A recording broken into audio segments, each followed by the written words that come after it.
दोस्तों, स्टारलिंक की इंडिया में एंट्री। नमस्कार, NockingNews.com में आपका स्वागत है। मैं हूं गिरिजेश वशिष्ठ। 1963 में भारत में बाकायदा CIA के दफ्तर खुल चुके थे। CIA यानी अमेरिका की जासूसी संस्था, जैसे भारत की रॉ है या पाकिस्तान की ISI है या रूस की या USSR की KGB हुआ करती थी।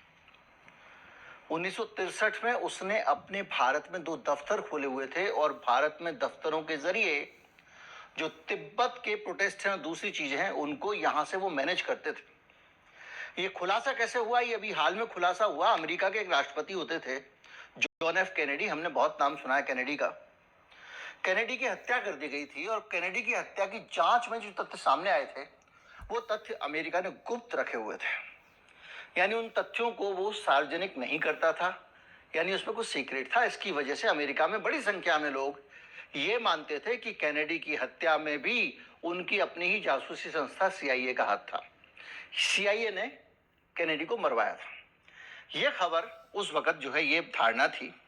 अब जाके वो जो दस्तावेज हैं वो क्लासिफाई हुए हैं, लेकिन उसमें भी ज्यादातर डिक्लासिफाई हुआ है। उसमें भी ज्यादातर दस्तावेजों को अभी भी गुप्त रखा गया है, यानी आंशिक रूप से वो सार्वजनिक हुए हैं।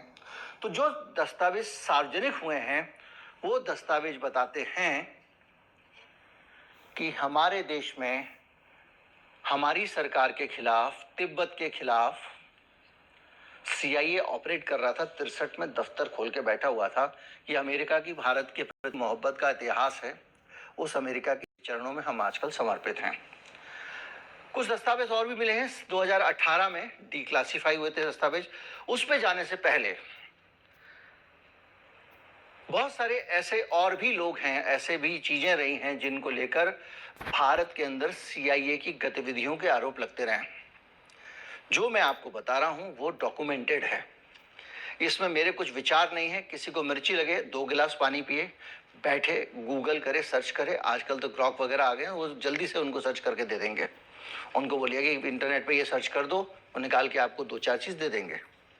खैर, इसके साथ एक और चीज हुई थी कि भारत के एक प्रधानमंत्री होते थे, जिनको कांग्रेस पार्टी को हटाकर, इंदिरा गांधी को हराकर इमरजेंसी के बाद प्रधानमंत्री बनाया गया था। और ये भी एक मान्यता है, ये भी एक धारणा है और इसके भी पक्ष में तथ्य हैं कि इंदिरा गांधी को इमरजेंसी लगाने के लिए उस समय इसलिए मजबूर होना पड़ा था क्योंकि CIA की गतिविधियां भारत में बहुत ज्यादा बढ़ गई थी।